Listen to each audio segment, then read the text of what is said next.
নিয়ে অনেক কথা হচ্ছে। আহ, বিশেষ করে একবার অ্যাডমিশন দেওয়ার পরে এবং মাসিক বেতন দেওয়ার পরে উচ্চতর ক্লাসে গেলে আবার রিঅ্যাডমিশন ফিস নিয়েই ভীষণ হইচই সৃষ্টি হয়েছে।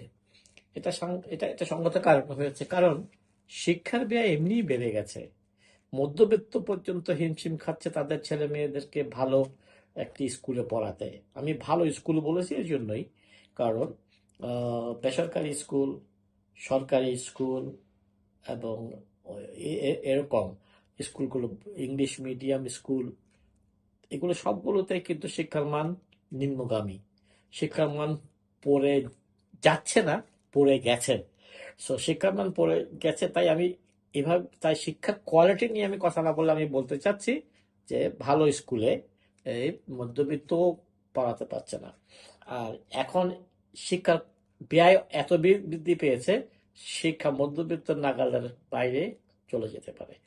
তো আমি মনে করি এই ব্যাপারে শিক্ষা মন্ত্রণালয়ের উচিত নীতি নির্ধারণের সিদ্ধান্তগুলো দিয়ে দেওয়া, যেন শিক্ষা শিক্ষা প্রাইভেট সেক্টরে শিক্ষা কিনতে হবে, শিক্ষা সেবাটা পেতে গেলে পয়সা খরচ করতে হবে, এটা মেনে নেওয়া যায়।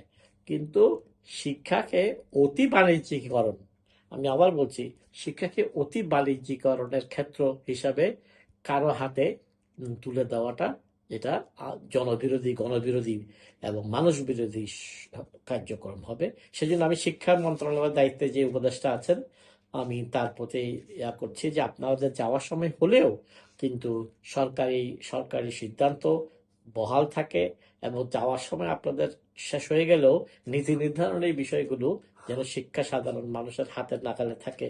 শিক্ষা মধ্যবিত্ত যেন ছেলে মেয়েদেরকে পড়াতে পারে, এবং এক শ্রেণীর শিক্ষা ব্যবসা প্রতিষ্ঠান যেন শিক্ষাকে অতি বাণিজ্যিকরণ করতে না পারে, এইসব ব্যাপারে খেয়াল রাখার জন্য অনুরোধ করছি। পরবর্তী নির্বাচিত সরকার আসলে নিশ্চয়ই নিশ্চয়ই আমরা আবারও এইসব বিষয় নিয়ে কথা বলবো।